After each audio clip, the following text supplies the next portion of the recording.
praticamente após o governo Collor, quando a rede foi colocada no Programa Nacional de Desestatização, e aí foi caminhando, chegando no governo Fernando Henrique. Então contratou-se o BNDES para que fizesse todo o estudo de modelagem, toda essa parte em que você contratou vários escritórios de advocacia para exatamente traçar essa modelagem. Eu acho que dentro desse aspecto será muito bem colocado pelo Pastore, na exposição dele, e a nossa posição é uma posição... Ninguém está aqui querendo defender, ser contra a privatização ou ser a favor da estatização. Nós queremos ter ferrovia. Nós sabemos que o país precisa de boas ferrovias. Ninguém é contra a construção de novas ferrovias. Todos nós ficamos muito satisfeitos quando o governo anuncia a construção de 11 mil quilômetros de ferrovia, que foi anunciado em 2012. Então, isso, a gente sabe que a dificuldade de construir 11 mil quilômetros. Agora, o que a gente entende é que é impossível qualquer país, qualquer pessoa que tente interpretar determinada situação, de verificar o seguinte. Eu vou dar um exemplo para todos que estão aqui que conhecem bem algumas linhas aqui no Rio de Janeiro ferroviária. Ou seja, o transporte entre Rio, Campos e Vitória é um transporte que já está suspenso há algum tempo. E agora essa linha é uma linha que vai ser proposta a erradicação dela, para no futuro a construção de uma nova ferrovia. Eu pergunto aos senhores, a nova ferrovia será muito bem-vinda se ela vier com estudo de demanda, com toda a questão que você verifica que existe demanda naquela região. E por que suspender o tráfego dessa ferrovia que nós temos praticamente sendo inaugurado, aí a questão de mais um ano, o Comperj? A estimativa do Comperj é de ser colocado na BR-101, hoje considerada estrada da morte, rodovia da morte, na média de 800 a 1.000 carretas, não é caminhões, carretas dia. Segundo, temos o Porto de Açu, que também temos problema no Porto de Açu, mas fala-se que será inaugurado daqui a 1 ou 2 anos, vamos ver, mas vai ser um porto de grande importância nessa região. A linha que hoje está suspensa e poderá ter a sua erradicação determinada, ela pode atender, é toda plana, com a exceção da Serra de Cachoeiro de Itapemirim. Ela é uma linha que sempre foi utilizada, plana, transportando derivado de petróleo para Campos, voltando com álcool de Campos. Essa linha não transporta nada. Esse transporte de derivado de petróleo e álcool para Campos está tudo sendo feito por caminhão, nessa estrada, nessa rodovia. Então, eu só estou colocando um pedaço apenas, que pode ser um detalhe, mas isso é o que está acontecendo na realidade. A questão prática é essa. Nós não estamos aqui criticando, querendo acabar com a construção de novas ferrovias. Pelo contrário, o país tem que ter 300 mil quilômetros de ferrovia, que Deus conseguisse ajudar a gente nisso. Mas a ferrovia, quando ela for construída, e você então pode desativar a ferrovia que está em utilização. Você não pode atualmente simplesmente desativar, erradicar, e daqui a 5, 10, eu não sei quantos anos, dizem que vai ter uma nova. Então, essa é a colocação que eu faço para o início dos trabalhos, para que os senhores tenham uma ideia do que poderá acontecer dentro dessa questão da discussão desta resolução. Então, eu agradeço, peço desculpa por ter me estendido e muito obrigado pela atenção.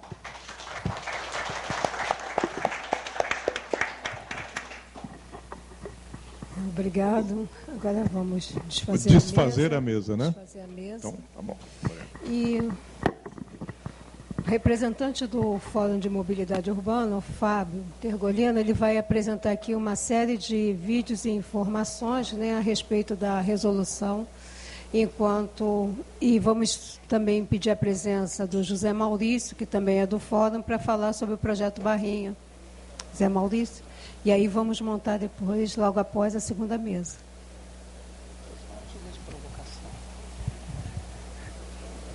Boa tarde, é apenas uma visão bem livre do Fórum de Mobilidade, que é um fórum leigo, né, mas com especialistas e a sociedade, e nós fizemos aqui uma provocação, é bem rápida, tá? Não precisa nem de muita narrativa.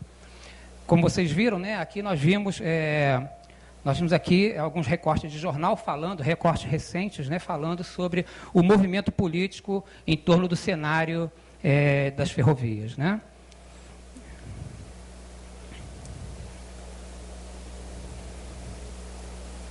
Essa aí eu acho que é a mais impactante. Saiu em dezembro essa notícia, né? Na verdade, o campeão de multas é o senador Assir Gurgax, que ele indica politicamente os grandes atores do cenário político de ferrovias. Ele é paranaense, mas é senador por Rondônia, herdeiro de muitas empresas de ônibus, presente em 23 estados do país, inclusive Venezuela e Bolívia. É um rodoviarista, vamos dizer assim, tem enorme poder de influência política. Se estamos num país com a maior indústria de ônibus do mundo, e se a maior empresa latina é nossa e é petroleira, e é distribuidora de gasolina, é difícil imaginar o Senado brasileiro defendendo o ferroviarismo, né? Mas precisamos não perder a esperança e não perder o sonho. Outro senador, que é empresário de ônibus, rodoviarista com certeza, ele indicou o penúltimo ministro dos transportes. Esse é um outro ator muito importante, Bernardo Figueiredo, saiu ano passado, né?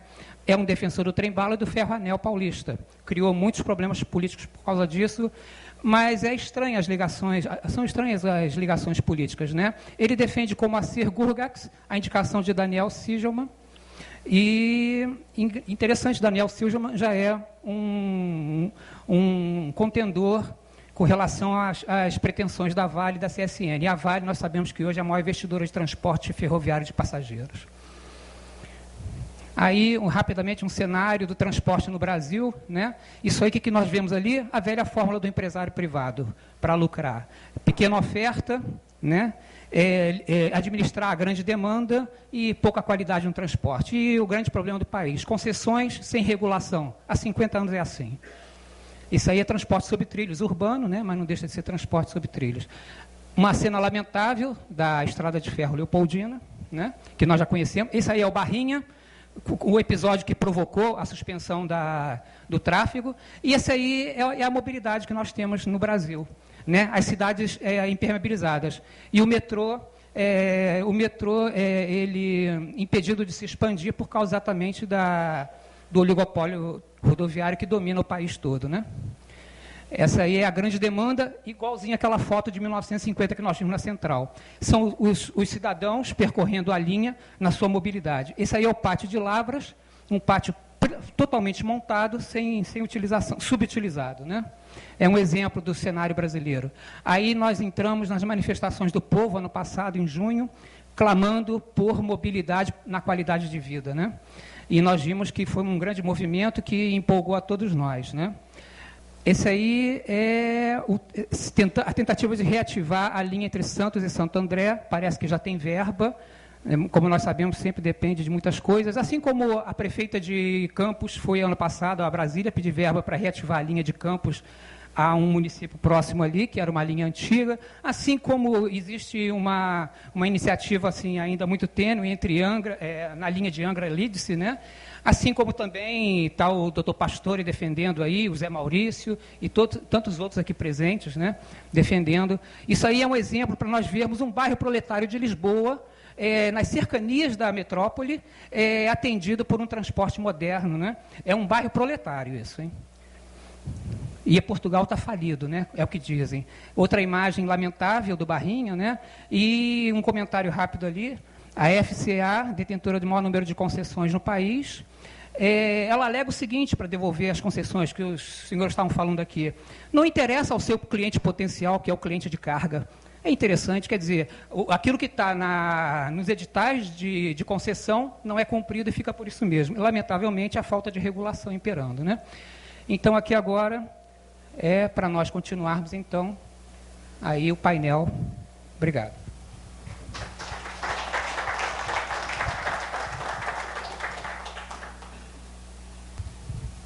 José Maurício.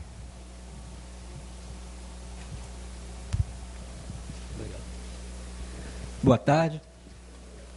Eu represento aqui o Movimento em Defesa dos Trens, que foi um movimento criado em 1990, exatamente para tentar salvar a existência do Barrinha, que é um trem que fazia ligação, na época, da região metropolitana no Rio de Janeiro, Japeri, até o Médio Vale do Paraíba, que era em Barra do Piraí.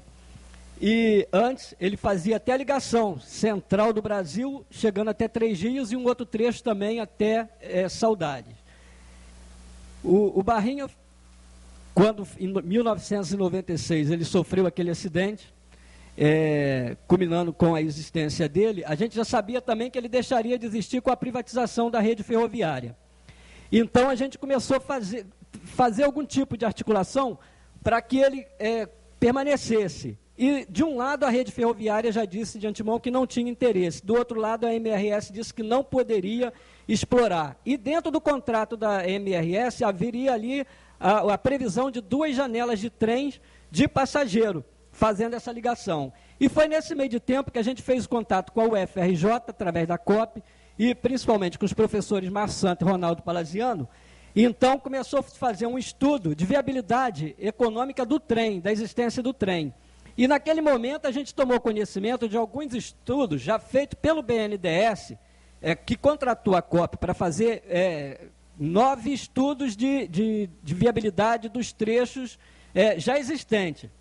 Então, a partir daquele momento, a gente até ampliou a proposta do Barrinha e colocou, então, como objetivo, um trem que faria a ligação entre a região metropolitana do Rio de Janeiro, no primeiro momento, partindo de Japeri, mas não mais só até Barra do Piraí, mas chegando também até Itatiaia.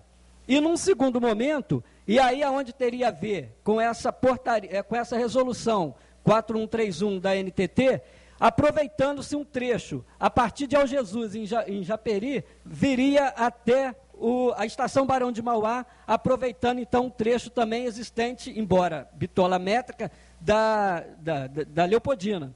Né? Então, esse seria o propósito depois do estudo feito. Um trem ligando o Rio de Janeiro até o Médio Vale do Paraíba, mas não mais até Barra do Piraí, e sim até Itatiaia. Esse daí. E o trem, hoje a gente considera um patrimônio cultural em função do elo que ele estabeleceu entre a sua existência e também as comunidades, os municípios por onde ele cortava, o seu trajeto cortava. Então, qualquer pessoa que se tem ali, que se desenvolveu, cresceu, que mora naquela região, hoje defende o trem, o Barrinha, reconhece o trem como uma parte de si, da sua história, da sua memória, enfim. E por conta disso, a gente considera o trem um patrimônio cultural, mas um patrimônio cultural que tem que existir não enquanto uma vitrine para poder atender turista, mas atender à própria necessidade da mobilidade que existe na região. Para se ter uma ideia, saem de Mendes, saem de Paulo de Fronten e até mesmo de Barra do Piraí, pessoas de ônibus numa dificuldade tremenda para poder vir trabalhar no Rio de Janeiro e depois fazer o trajeto inverso. A mesma coisa acontece com Miguel Pereira, Pati de Alferes e até Vassouras. E que a existência desse trem e até mesmo a reativação daquele trecho que hoje está entregue à FCA e que foi totalmente destruída, poderia atender perfeitamente. O Barrinha hoje ele atenderia várias cidades, vários povoados rurais que morreram praticamente pela inexistência de possibilidade de acesso. Então as pessoas saíram, mas não saíram em função de querer sair. Saíram até mesmo como eu. Saíram porque não tínhamos mais como permanecer. Eu, por exemplo, fui criado em Mário Belo, saí de Mário Belo porque acabou o trem Barrinha. Não tínhamos condições de passar, de enfrentar o próprio latifundiarismo que ainda hoje é presente na região, criava dificuldades de acesso para o transporte rodoviário, para o transporte de carroça, de cavalo, enfim.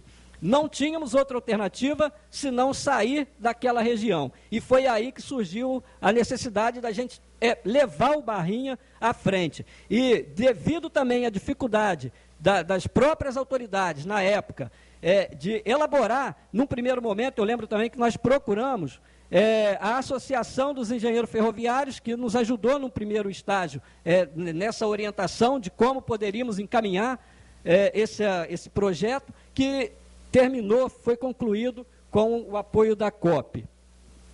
Tá? Então, aí está a relevância, que já foi dito, né, dessa importância, a descrição. O Barrinha, como já foi falado, aí eu digo, ele teria como público-alvo, ao invés até mesmo de trazer a população do Médio Vale do Paraíba para a região metropolitana, mas considerando que hoje aquela região do Médio Vale do Paraíba é uma região em franco processo de desenvolvimento econômico, ele poderia perfeitamente fazer o caminho inverso, oferecer condições para que as pessoas que saíram pudessem voltar, né, a trabalhar naquela área e até mesmo se interessar novamente. A gente daria aí um prazo de 5 anos para fazer uma avaliação novamente do que poderia ser alcançado com esse propósito. Tá? Uma das importâncias do projeto Barrinha. Também já foi dito.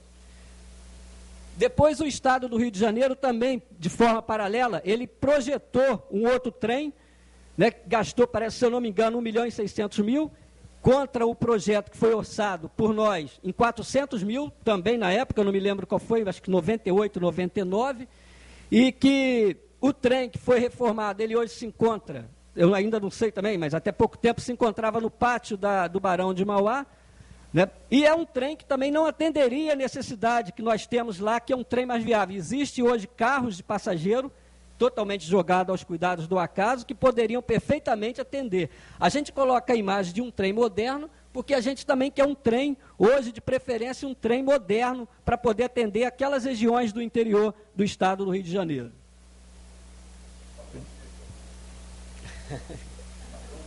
Pois é. Eu até nem gosto, tá? Não gosto do futebol, mas eu acho que padrão mesmo, padrão da nossa necessidade de pessoas rurais, pessoas do interior, né? E que também temos o nosso padrão de qualidade. E a gente faz até uma proposta que, devido ao pouco espaço de tempo, não tivemos como trazer. Aí aqui a gente faz aqui as pessoas que estiveram diretamente envolvidas. Né?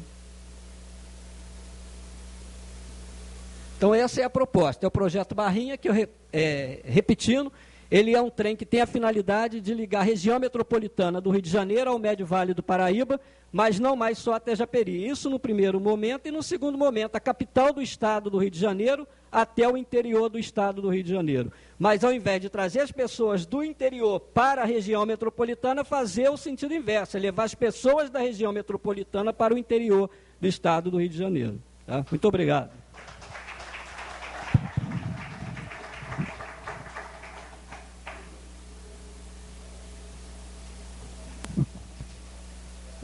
Obrigada ao Fábio Tergolino e ao José Maurício. O Fórum de Mobilidade Urbana, que funciona aqui no Clube de Engenharia, funciona toda sexta-feira a partir das 18 horas. E é um fórum que nós temos o grupo dos técnicos, né, aqueles que são aqui do clube, né, Alcebiades, Newton e vários outros colegas nossos aqui do clube, e tem também os representantes da sociedade, né, e cidadãos que comparecem para dar a contribuição deles na discussão. Então, o que foi apresentado aqui é uma parte do que é discutido no fórum.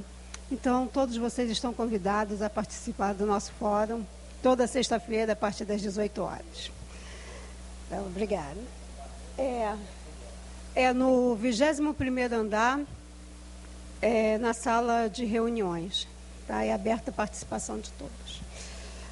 Gostaria de convidar agora para a segunda mesa, né, o José Cássio Ignari, engenheiro de planejamento de transportes. representando o Movimento de Preservação Ferroviária, o Antônio Pastore, da Associação Fluminense de Preservação Ferroviária, economista, e convidar também o engenheiro, representando a NTT, Agência Nacional de Transporte Terrestre, o engenheiro Mauro Simões de Almeida.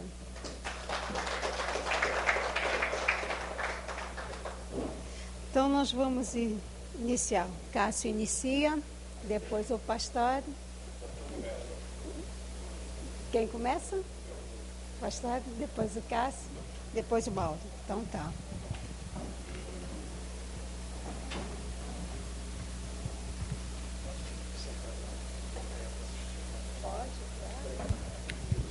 Tá. Você me presta um. Ah, é? Sim. A ponteira, deixa eu ver que ali. Apresentação. Esse aí. Ok. Tá, deixa eu passar. Bom, boa tarde para todos. Eu me sinto extremamente honrado de estar aqui no meio de engenheiros, né? Eu sou economista. Eu costumo brincar um pouco, né, que o economista é a derivada segunda do engenheiro, tá, devido à proximidade. Mas entrando direto aqui, começando a falar, eu faço parte do grupo de preservação ferroviária, que é um grupo que agrupa essas entidades aí, o Movimento de Preservação Ferroviária, Associação Mútua Auxiliadora dos Empregados da Estrada de Ferro Leopoldina, Instituto Rio Carioca, Associação Fluminense de Preservação Ferroviária, Academia Ferroviária de Letras, Instituto Uniarte, a Infer, que está aqui presente, o jornal Bate-Papo, a Mutrem, Associação Brasileira dos Operadores de Trens Turísticos e Culturais, Associação dos Engenheiros da Estrada de Ferro Leopoldina. E essa ideia do fórum que foi proposto aí, acho muito interessante da gente se juntar também. Vou levar essa proposta lá no nosso grupo na próxima reunião para a gente vir participar do debate aqui, do Fórum de Mobilidade, que eu acho que juntos, a gente se juntando, nós somos mais fortes, conseguimos levar as nossas ideias. Tá? E é isso que a gente precisa.